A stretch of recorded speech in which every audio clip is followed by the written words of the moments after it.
Self assessment tax कैसे जमा करें। आज मैं आपको सेल्फ असेसमेंट टैक्स ऑनलाइन जमा करना स्टेप बाय स्टेप दिखा रहा हूँ। क्या करना है, सबसे पहले जाएं incometax.gov.in पर। ये incometax.gov.in पर आगे क्या लॉगिन का ऑप्शन आएगा और यहाँ पे हमको क्या करना है, लॉगिन करना है। इनकम टैक्स का साइट थोड़ा स्लो रहता है तो आप अगर देख लिया कीजिए कैसे करना है। जैसे ही लॉगिन पे जाएंगे ये आपसे आईडी मांगेगा, तो आईडी होता है इनकम टैक्स का आईडी क्या होता है, उसका पैन नंबर होता है। तो मैं यहाँ पे अपना पैन नंबर डाल रहा हूँ। मैंने यहाँ पे अपना पैन नंबर डाल दिया। फिर यहाँ पे क्या करेंगे, कंटिन्यू करेंगे। कंटिन्यू करेंगे तो ये क्या करना है, यहाँ टिक करना है कंफर्म करने के लिए और फिर पासवर्ड डालना है। ठीक है, तो आईडी पासवर्ड डाल के फिर क्या करना है, कंटिन्यू पे क्लिक करेंगे। जैसे कंटिन्यू पे क्लिक करेंगे ये क्या होगा, प्रोफाइल खुल जाएगा। यहाँ अगर आप अपना आईडी पासवर्ड डालेंगे तो आपका प्रोफाइल खुलेगा। यहाँ पे क्या हुआ, मेरा प्रोफाइल खुल गया। यहाँ पे मेरा नाम आ गया, पूरा डिटेल आ गया। ठीक है, अब क्या है, यहाँ पे हम टैक्स जमा करेंगे तो ई फाइल पे जाएंगे। ये ऊपर में टैब है डैशबोर्ड के बगल में ई फाइल का। अब ई फाइल से क्या है, यहाँ पे ई फाइल पे जाएंगे और यहाँ पे क्लिक करेंगे तो उसके नीचे ऑप्शन आएगा ई पे टैक्स। ई पे टैक्स पे हम जाके क्लिक करेंगे और क्योंकि मुझे सेल्फ असेसमेंट टैक्स जमा करना है तो हम क्या करेंगे, न्यू पेमेंट में जाएंगे। जब भी नया पेमेंट करेंगे एडवांस टैक्स या सेल्फ असेसमेंट टैक्स, तो कहाँ जाना है, न्यू पेमेंट में जाना है।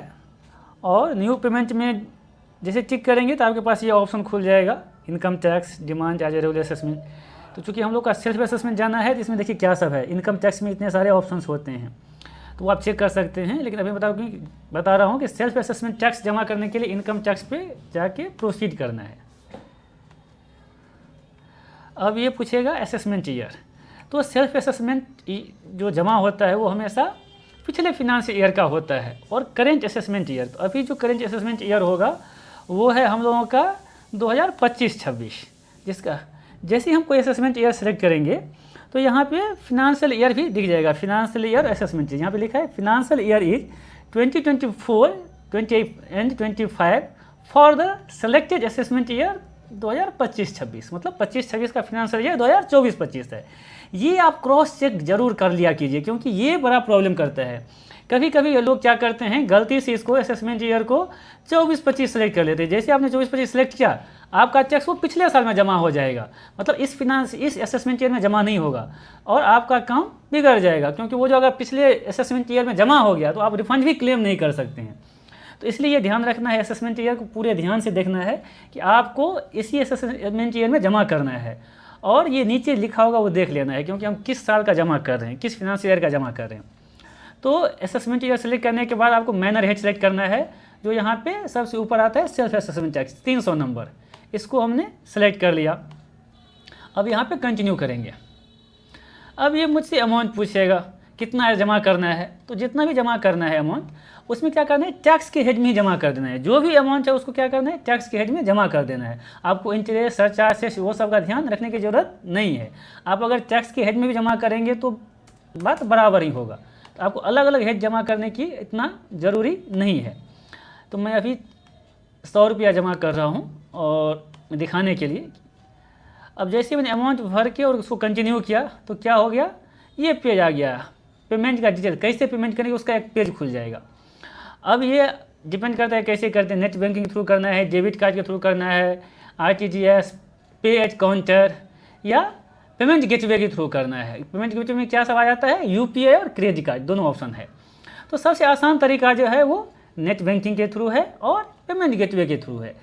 तो नेट बैंकिंग पर के थ्रू अगर मुझे करना होगा तो हम ऐसे नेट बैंकिंग पे क्लिक करेंगे और जिस बैंक से सेलेक्ट करना है उस बैंक पे टिक करेंगे और उसको हम कंटिन्यू करेंगे। कंटिन्यू करेंगे तो आगे पेज खुल जाएगा। अगर मुझे पेमेंट गेटवे के थ्रू करना है, UPI या क्रेडिट कार्ड के थ्रू करना है, तो इस पर क्लिक करेंगे और इसमें आप किसी भी बैंक को सिलेक्ट कर लीजिए। इसमें ऐसा कुछ नहीं, अगर आपका इसी बैंक से क्रेडिट कार्ड है तो इस बैंक से है उसी से करें, नहीं तो किसी बैंक को सिलेक्ट कर लें। जैसे HDFC को मैंने सेलेक्ट कर लिया और इसको हम कंटिन्यू करते हैं। तो इसको कंटिन्यू करने पे क्या होता है कि ये एक पेज खुलेगा, प्रीव्यू खुलेगा। प्रीव्यू में क्या होगा, आपका पैन नंबर, चूँकि आपने खुद अपने लॉगिन से किया है तो वो सही ही होगा। उसके बाद आपको क्या देखना है, असेसमेंट ईयर देखना है, फिनांशियल ईयर चेक करना है, जो कि यहाँ पे लेफ्ट हैंड साइड में असेसमेंट ईयर है, फिनेंशियल ईयर है, यहाँ पे टैक्स अप्लीकेबल मेजर हेड कौन सा है, ठीक है, और टाइप ऑफ पेमेंट, ये 4 चीज़ आपको चेक करना है। तो चूँकि आप खुद अपने लॉगिन से करेंगे तो टैक्स अप्लीकेबल मेजर हेड वो आएगा income tax other than company, अगर कंपनी के आईडी से करेंगे तो वो आएगा कंपनी के लिए, ठीक है। और सेल्फ असेसमेंट ध्यान रखना है कि इस कर रहे हैं एडवांस टैक्स में एडवांस टैक्स आएगा। तो ये पूरा पेज आप देख लीजिए, ये क्रॉस चेक है, प्रीव्यू है। उसके बाद हम क्या करेंगे, पे नाउ पे क्लिक करेंगे।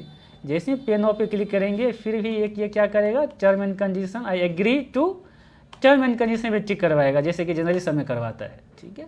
फिर सबमिट टू द बैंक, जैसे सबमिट टू द बैंक करेंगे, अब यहाँ पे मेरे पास 2 ऑप्शन आ गया, क्या सब, क्रेडिट कार्ड और यूपीआई। क्रेडिट कार्ड से पेमेंट करेंगे तो उस पर टिक करेंगे, क्रेडिट कार्ड का नंबर डालेंगे, जो डिटेल मांगेगा डालेंगे और प्रोसीड करेंगे, आपके पास OTP आएगा, पेमेंट हो जाएगा। मैं क्या कर रहा हूँ, अगर यूपीआई से करना है तो यूपीआई पे क्लिक करेंगे।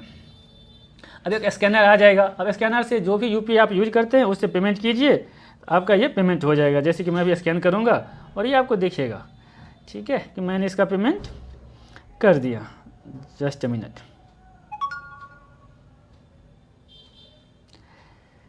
इसको जैसे मैंने 100 रुपया का पेमेंट किया, ये अपने आप पेमेंट ले लिया,